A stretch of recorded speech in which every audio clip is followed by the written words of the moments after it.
Welcome back. As you can see, in this video we will talk about a Japanese horror game that goes by the name of Zero, or Fatal Frame, or Project Zero. Yeah, for some reason the game was released under 3 different titles. In Japan, the first game of the series was originally released for the PlayStation 2 under the name Zero in December 2001. The American release in 2002 was called Fatal Frame, and the European and Australian versions, also released in 2002, were called Project Zero. Please note, for simplicity's sake, I will call the franchise Zero throughout this video series. The title was published by Tecmo, with Kikuchi Keisuke acting as producer and Shibata Makoto as director and scenario writer. And although it didn't sell as well as Resident Evil or Silent Hill, it did receive critical acclaim and was successful enough to inspire several sequels. Now, the last 2 videos dealt with Japanese horror games that used Western settings and Western characters and even had English voices in the original Japanese game.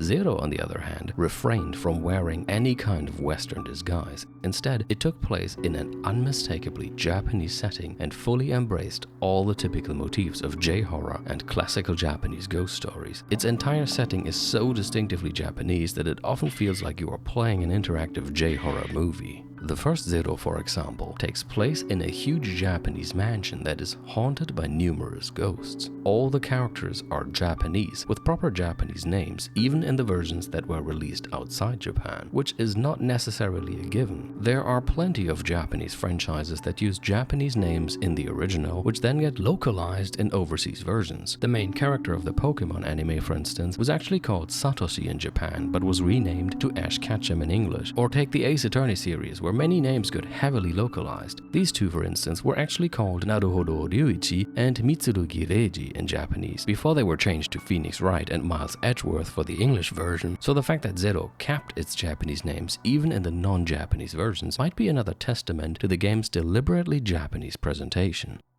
Now, the plot of most Zero titles revolves around religious rituals tied to a family or region, with the ritual eventually failing, which brings disaster over the respective area, creating many lingering ghosts and vengeful spirits. And in order to give the player something to fight against these ghosts, the developers came up with a fairly unique and immersive idea, because Zero's entire gameplay revolves around a certain camera, namely the camera obscura, which has the power to reveal and exorcise apparitions from the spirit world by taking pictures of them. Whenever you use this camera, the game changes into a first-person perspective, making these battles against spirits all the more intense. Accordingly, instead of limited ammo, the game provides you with limited films of various degrees of exorcising power. The camera obscura is not only used to fight ghosts though, it can also break spells by taking certain pictures. It can take photos of passive ghosts lurking in the shadows, and more. On top of that, the pictures you take with it can even contribute to the overall narrative. Which brings me to my next point. Let us talk a bit about the various ways in which Zero tells its overall story and gives you information on places and people. In general, in the course of Zero games, the player usually discovers more and more details about the calamity that befell each game's people, as well as various background information with regards to places, characters, and so on. Of course, the game's cutscenes contribute greatly to this, many of which are masterfully crafted to not just advance the plot, but also scare the hell out of the player. But there are other ways as well, apart from these cutscenes, because similar to Sweet Home, Resident Evil, or Silent Hill, a lot is revealed through documents such as notes, diaries, etc. that the player can find scattered throughout the game. However, Zero adds a few other methods to endow its story with details, and one of them is through the use of its camera obscura. Every passive ghost you capture will be added to a ghost list, which can be accessed after beating the game once and often contains additional information about them.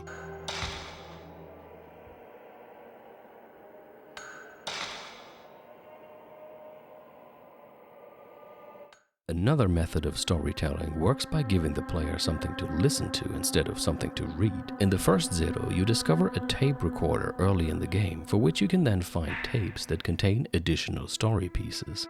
This was later replaced with a Reiseki Radio or Spirit Stone Radio, which was first introduced in the second Zero game called Zero Akaitsu in Japan and Fatal Frame 2 Crimson Butterfly or Project Zero 2 Crimson Butterfly in the respective other versions. It was released in 2003 in Japan and the US and in 2004 in Europe. This Spirit Stone Radio works with stones and crystals that you can find throughout the game and that once belonged to someone. It plays back the emotions or thoughts of the owner that have somehow been conserved in these stones, and often what you hear are the last emotions the respective person had before they died, which makes listening to them quite a creepy experience in many cases.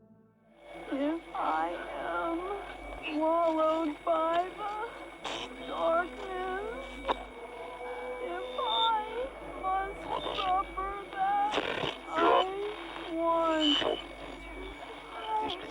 away. Furthermore, on the visual side, there are projectors in the second Zero game for which you can find film reels. Some of these will show you tiny clips that are once again related to the plot, some might show you places you have yet to visit, and some are just downright creepy.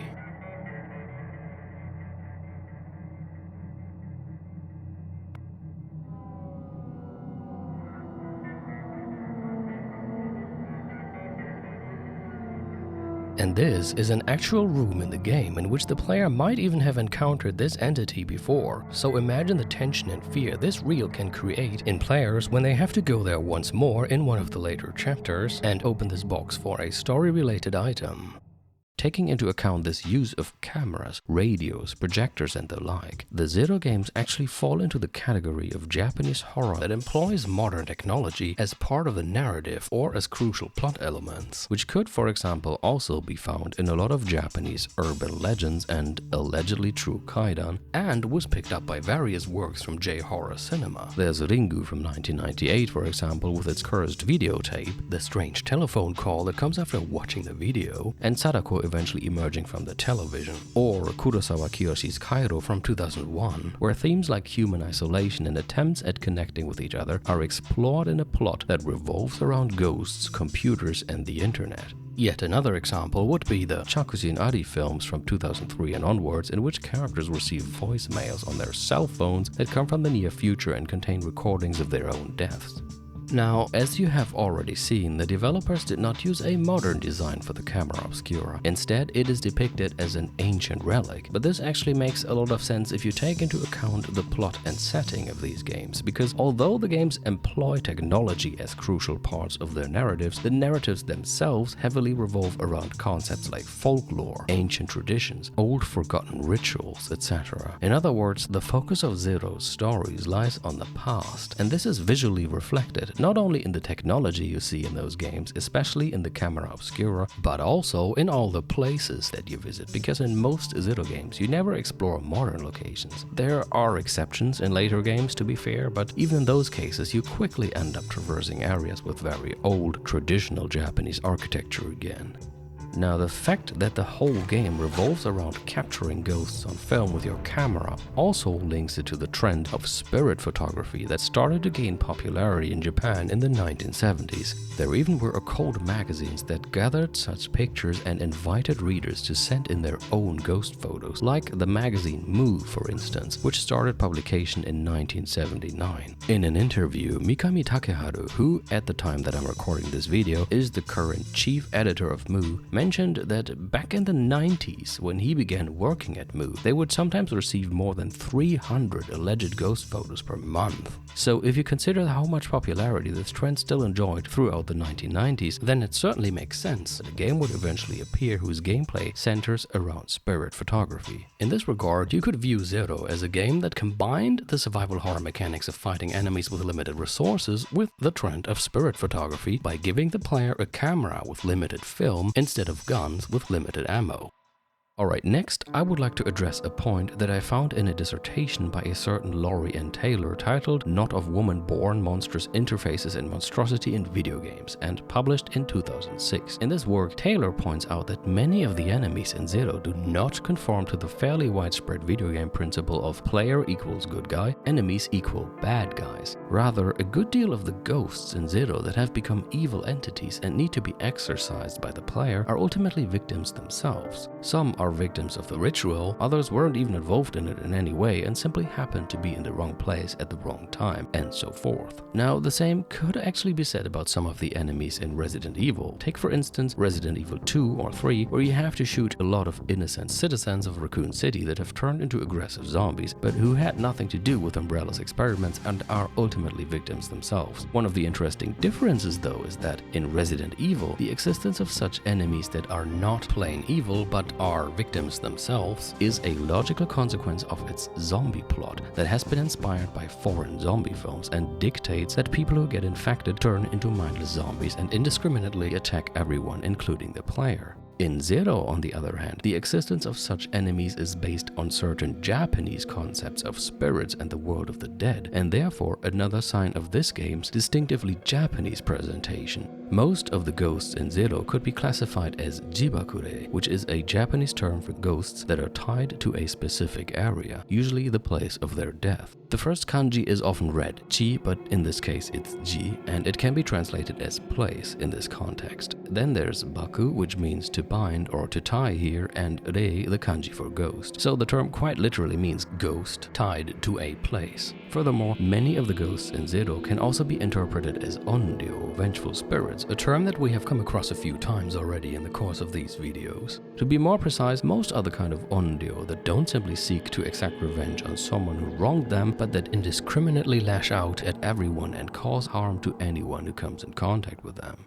I would also like to call to mind the general association of women with the spirit world and the recurring motif of female onryo, both of which had been popularized in Japan within the Edo period and had later entered the world of Japanese movies, where female onryo in particular turned into a trope of Japanese horror cinema. In this regard, it is certainly possible to think of Zero as yet another continuation of all this, because not only do the games mostly feature female leading protagonists and female antagonists, some of Zero's female ghosts are also visually close to the typical depiction of classical female onryo or the more modern depiction of female onryo in J-horror movies. Speaking of J-horror, apart from these female ghosts with long black hair and a plot that centers around supernatural elements, the Zero games also feature psychological horror and an overall oppressive and uncanny atmosphere, all of which are fairly typical J-horror film ingredients. And since I brought up the term uncanny, I think some of the examples so far have already demonstrated that these games are filled with uncanny moments, but let's talk about this some more. First off, there's the fact that the Zero games take you to a lot of abandoned mansions and rundown places. And I've said this before during the discussion of the Genji Monogatari from ancient Japanese literature, but abandoned mansions and the like are places where you can never know for sure if you're actually alone in there. This is all the more true if the place turns out to be full of spirits who aren't tied to the laws of physics that we are used to. You never know if the hallway you're looking down, the dark corner you're looking at, the dark well you're staring down is truly safe, because at any second, where there was previously nothing but thin air, suddenly one of the numerous spirits could materialize and attack you. There's uncertainty in each and every corner of it. On top of that, a lot of the places you visit are predominantly dark, adding yet another level of uncertainty to everything. Now, onto a more concrete example. Perhaps you still remember the eerie samurai armor in Mizoguchi Kenji's movie Ugetsu Monogatari from 1953, which was already uncanny enough to look at, but became even more creepy when a bodiless voice started to sing from within. Not only does Zero feature similar armors in many rooms, but there's also one room where one of these armors is highlighted, which will immediately draw your attention to it. And then, as soon as you climb up a ladder to a higher part of the room, you suddenly hear noises, as if someone big and heavy was slowly walking around downstairs.